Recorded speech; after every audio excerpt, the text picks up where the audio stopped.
So hello दोस्तों, welcome to my channel. आप सभी कैसे हैं? तो दिवाली आने वाली है तो मैं बनाने वाली हूँ माँ लक्ष्मी जी का स्केच। तो मेरे को पता चला है कि आप मेरी वीडियो पूरी नहीं देखते हैं और सब्सक्राइब तो बिल्कुल भी नहीं करते हैं। तो प्लीज़ से कि मेरी वीडियो स्किप ना करें, प्लीज़ पूरी देखें बस। बाय। इस वीडियो को पूरा देखिए और सब्सक्राइब तो कर दे और लाइक करना मत भूलिएगा। तो चलिए वीडियो शुरू करते हैं। सो फ्रेंड्स, इस बार हम लक्ष्मी जी की ड्राइंग A4 साइज शीट पे बना रहे हैं और मैं फ्री हैंड मेथड का यूज़ कर रही हूँ। तो चलिए शुरू करते हैं। सो फ्रेंड्स, दिवाली तो हम हर साल मनाते हैं, पर क्या आपको पता है हम दिवाली क्यों मनाते हैं? तो चलिए जानते हैं। सो फ्रेंड्स, हम दिवाली इसलिए मनाते हैं क्योंकि जब राम जी ने रावण का वध किया था और अयोध्या वापस आए थे तो सभी नगरवासियों ने घी के दीप जलाए थे, इसलिए हम उससे दीपावली कहते हैं। हम सभी दिवाली तो हर साल मनाते हैं और दिवाली पर लक्ष्मी जी और गणेश जी की पूजा साथ में करते हैं। पर लक्ष्मी जी तो विष्णु जी की पत्नी है और गणेश जी शिव पार्वती के पुत्र, तो हम दोनों की पूजा साथ में क्यों करते हैं? चलिए जानते हैं। तो ऐसे ही एक दिन विष्णु जी और लक्ष्मी जी साथ में बैठे थे। तो लक्ष्मी जी बोलती हैं कि ये सारा जग मुझे कितना पूजता है और हर घर में मेरी मूर्ति है और सब मुझे अपने घर बुलाना चाहते हैं।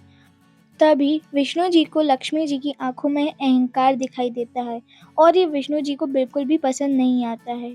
तभी वह लक्ष्मी जी को एहसास दिलाते हैं कि उनके पास सब कुछ है लेकिन एक संतान नहीं है, वो एक माँ नहीं है। ये सुन के लक्ष्मी जी बहुत दुखी हो जाती है और उनकी आंखों में आंसू आ जाते हैं।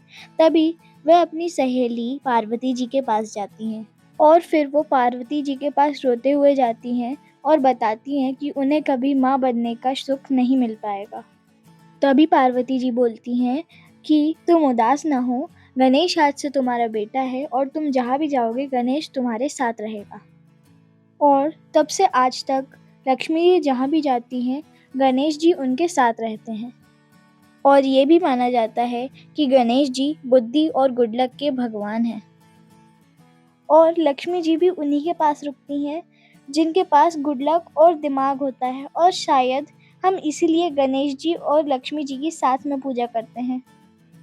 तो बोलो जय श्री लक्ष्मी गणेश। सो फ्रेंड्स, मैंने फेस की शेडिंग कंप्लीट कर दी है, तो आगे की शेडिंग करते करते आगे की स्टोरी सुनते हैं। सो फ्रेंड्स, क्या कभी आपने नोटिस किया है कि कभी आपका या रूम या वर्क स्पेस यानी आप जहाँ काम करते हैं वो गंदा होता है, तो आपका काम करने का मन नहीं होता और अगर आप काम नहीं करते तो सब कुछ खराब होने लग जाता है। तो ऐसा इसलिए होता है क्योंकि वहाँ पर देवी अलक्ष्मी का वास हो जाता है। तो जानते हैं देवी अलक्ष्मी के बारे में। तो देवी अलक्ष्मी अपनी छोटी बहन देवी लक्ष्मी से हमेशा ईर्ष्या और जेलस फील करती थी। और क्योंकि देवी लक्ष्मी की हर कोई पूजा करता था और वो शादीशुदा भी थी और देवी अलक्ष्मी की ना कोई पूजा करता था और उनकी शादी भी नहीं हुई थी।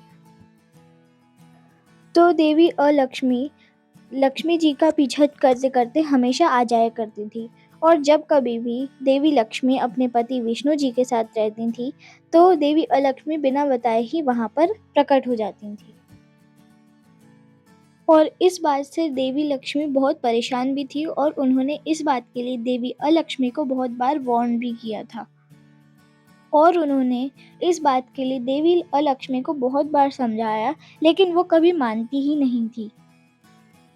और एक बार देवी लक्ष्मी को बहुत गुस्सा आ गया और उन्होंने देवी अलक्ष्मी को श्राप दे दिया कि तुम्हारी शादी एक असुर से होगी और तुम वही निवास करोगी जहाँ पर नेगेटिविटी, झगड़े और लड़ाइयाँ होंगी।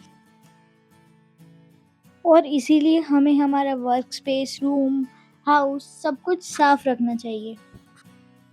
और आपने कई लोगों को देखा होगा जो अपनी दुकान या घर के बाहर नींबू मिर्चा टांग देते हैं। वो नींबू मिर्चा इसलिए टांगते हैं क्योंकि देवी अलक्ष्मी को नींबू मिर्चा यानी स्पाइसी फूड बहुत पसंद होता है। वो उसे वहीं देखकर रुक जाती हैं। तो बोलो जय माँ लक्ष्मी। सो फ्रेंड्स, मैंने देवी लक्ष्मी और अलक्ष्मी की स्टोरी सुना दी है, तो हम जानते हैं अब मैं हेयर्स की शेडिंग कैसे कर रही हूँ। सो फ्रेंड्स, जो मैं हेयर की शेडिंग कर रही हूँ मैं ब्रू स्ट्रोक के सॉफ्ट चारकोल पेंसिल से कर रही हूँ। तो पहले मैं सारे बालों में हेयर स्ट्रोक्स डालूंगी और अब मैं अपने सॉफ्ट ब्रश से इस हेयर्स के स्ट्रोक्स को ब्लेंड करूंगी और जहाँ जहाँ पूरे में डार्क है वहाँ मैं स्ट्रोक्स नहीं डालूंगी, पूरा फिल करूंगी जिससे कि वो रियलिस्टिक दिखे और डेप्थ दिखे। और सारी जगहों को फिर से ब्लेंड करूंगी जिससे कि स्मूथ एंड और ज़्यादा रिजल्ट स्मूथ आए। एंड जैसे कि आप देख सकते हैं, शोल्डर के पास जो मैं शेडिंग कर रही हूँ वो पूरी डार्क थी, तो मैंने पूरा फिल किया है जिससे कि वो रियलिस्टिक दिख रही हैं। तो अब हम आगे करते हैं ब्लेंडिंग स्टम्प से, और ज़्यादातर मैं ब्रश से ब्लेंड करती हूँ क्योंकि इस ब्लेंडिंग स्टम्प से ज़्यादा अच्छा ब्लेंड ब्रश से होता है। देन अब हम हेयर्स की शेडिंग देखते हुए और बातें करते हैं। सो अब हम इसी प्रकार से स्ट्रोक्स डालकर ब्लेंड करके एक साइड के बाल कंप्लीट कर देते हैं। सो फ्रेंड्स, नेक्स्ट साइड में भी सेम प्रोसेस करेंगे जिससे कि हमारे बाल सेम लगे और ऐसा ना लगे कि एक साइड में कर्ली हेयर्स और एक साइड में स्ट्रेट हेयर्स है। सो फ्रेंड्स, हेयर्स की शेडिंग कंप्लीट होने वाली है और इसके बाद मैं मुकुट कंप्लीट करूँगी।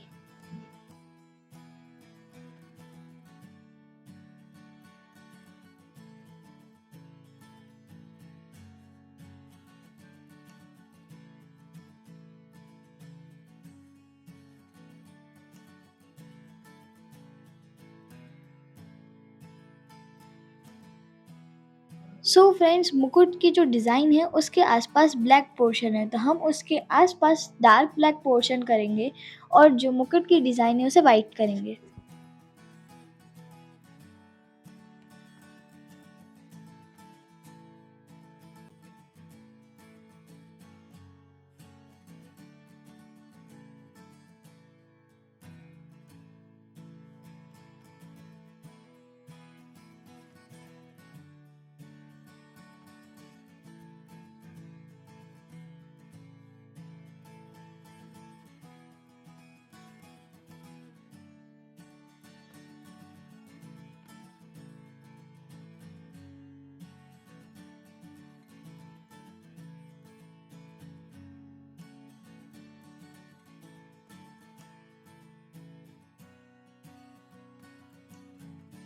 सो फ्रेंड्स, मैंने जो गोल्ड कॉइन्स हैं उनको गोल्डन कलर किया है। अगर आप मेरे जैसे सेम स्केच बना रहे हैं तो आप चाहे तो आप ब्लैक एंड वाइट भी रख सकते हैं। सो फ्रेंड्स, मैं इयररिंग्स को ब्लैक एंड वाइट रख रही हूँ। मैं गोल्डन भी रख सकती थी लेकिन मैंने ब्लैक एंड वाइट रखा क्योंकि वो अगर मैं ज्वेलरी और कॉइन्स को पूरा गोल्डन रखती तो वो ओवर गोल्डन लगता है, इसलिए मैंने ब्लैक एंड वाइट रखा।